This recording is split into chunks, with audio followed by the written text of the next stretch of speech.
Okay, welcome. I'm the Watch Golem, bringing you videos on watches, clocks and horology. So, quick customary wristwatch check. Today I'm wearing still my Seiko 2000 automatic. I keep going back to this watch because it just does what a watch should do. It's reliable, it tells excellent time, and I just wear it and that's it. Now, I did a video a while back about this, which is my Pulsar based solar-powered chronograph, and unfortunately, if you can spot there, I'll try and zoom in as best I can, the minute counter has dropped off. It's actually down there between the 4 and the 5. So what I'm going to do is I'm going to open this up, get the movement out and refit the hand back on. It's had a bit of an issue with it. It's how I bought the watch, with the hand missing and also all the hands out of alignment and no charge. And it's just a case of fitting the hand back on, and realigning the hands and then obviously charging it up. But this watch obviously has a problem with that. So I'm going to take the case back off, and it is a very large case back. It's so large I have to put my this is my Bergeron JAXA style remover. It actually is a Bergeron one. It's not a knockoff or a copy. But it's set to its maximum jaw width up here. So a little bit more there, and it just, and I mean just fits. So let's get this off.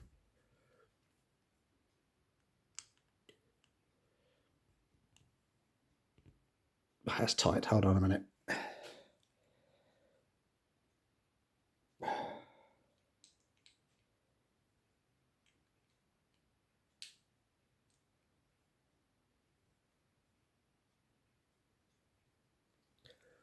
Okay, that took a bit of effort, but it's off. It's a very big case back, and I think it's mainly because of the fact that it's solar powered. Oops, there goes the. Let's pop that back on. Go on, sticky. There we are. Okay.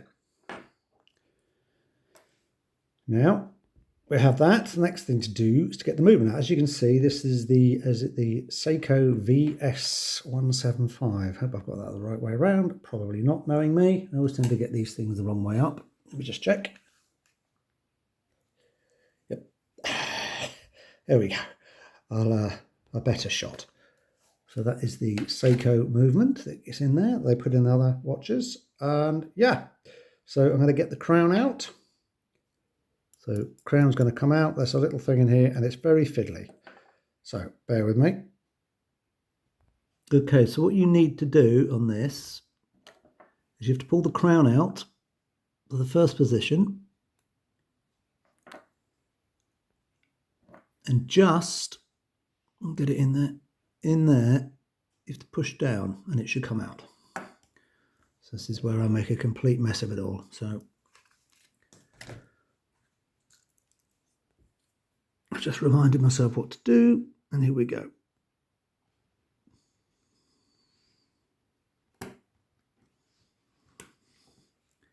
Try again.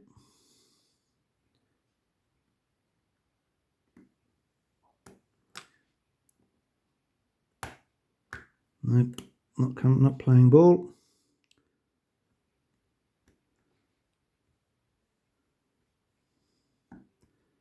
First position. There she goes. Okay. That gets the crown out.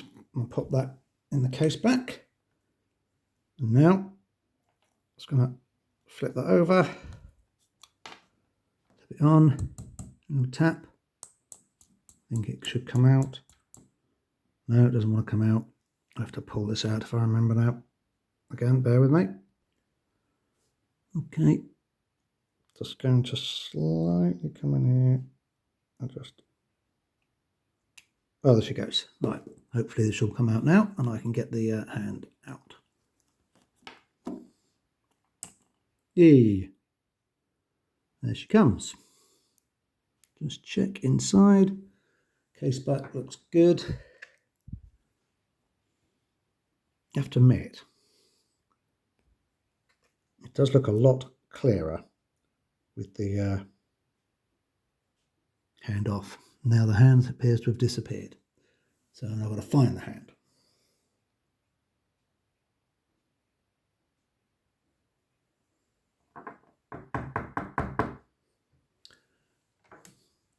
Where has it gone?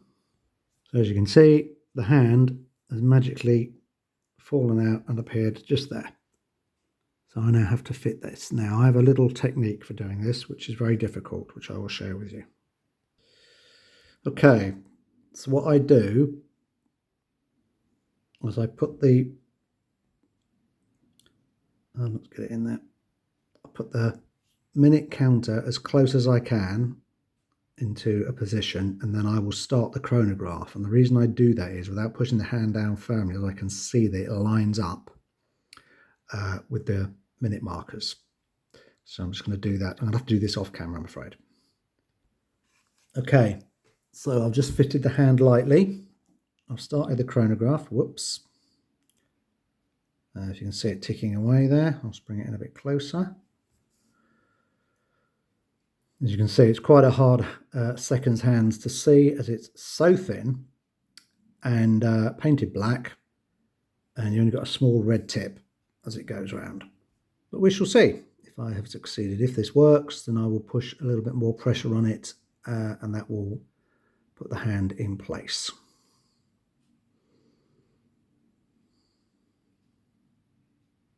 This had an issue with this hand coming off. It came off a couple of years back when my son dropped the watch onto a hard surface. The other hands are fine. Right, does she flip round? Here we go, ultimate test. Okay. That looks about right. I just need to go in there with my loop because I'm blind as a bat. Yes, that appears to be pointing very well at the next minute marker. So I'm going to take that as a success. I'm going to put a little bit more pressure on it to get it seated back in. And then I will reinstall the movement back in the case. You have to be careful with these movements, because I've learned in the past is that the dial can start to separate from the rest of the movement. So I'm working on these VS175 movements. Just a little bit of caution, a little bit of care. Right, I'm going to have to do this off camera again, so bear with me. Okay, I put a bit more pressure on it. It looks like it's gone a little bit off out of alignment, but I'm afraid that's what happens. So we'll just see how she does. Oops, no, that was a clever of me. Well, the hand didn't fall off. Let's see how she does. It's what happens when you're looking through a camera screen when working on a watch. One day I'll afford some decent kit and won't have to deal with this through a mobile phone.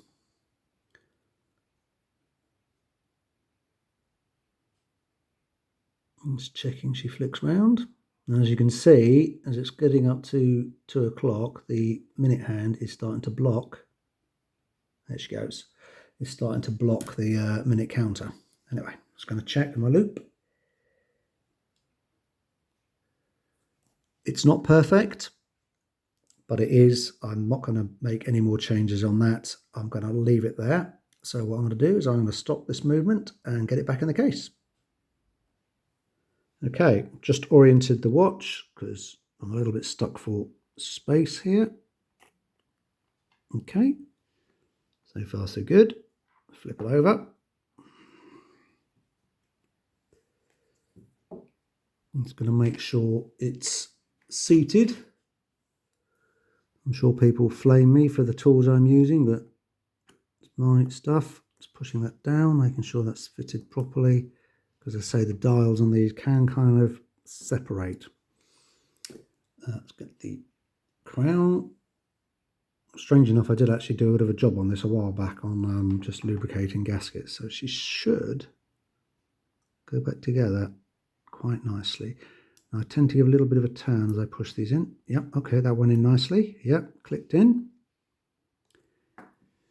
Case gasket I'd lubricated just up, a couple of months back actually. I kind of do that with watches I wear a lot.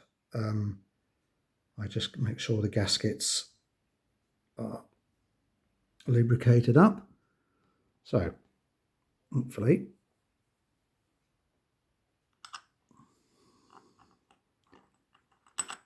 oops.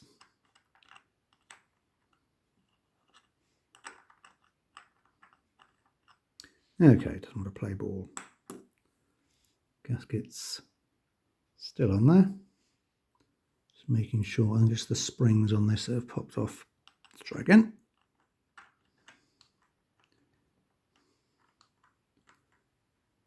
Oh, I think I've got light. Oh, there we go. Now what can happen is, as you tighten it down, the gasket can squeeze itself out at the edges, so you have to just keep an eye on the gasket. I just run my nail along the edge to make sure it's sort of seating itself nicely. And look for any parts where the gasket might be popping out of the side. Just a little place there. I'll just have a little check. Okay, now it all looks like it's seated in, so I'm just going to give a little bit of a tighten.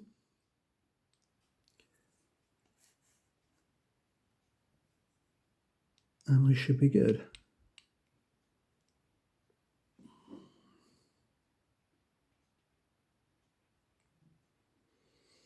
Let me just check. As I say, the gasket can sneak itself out.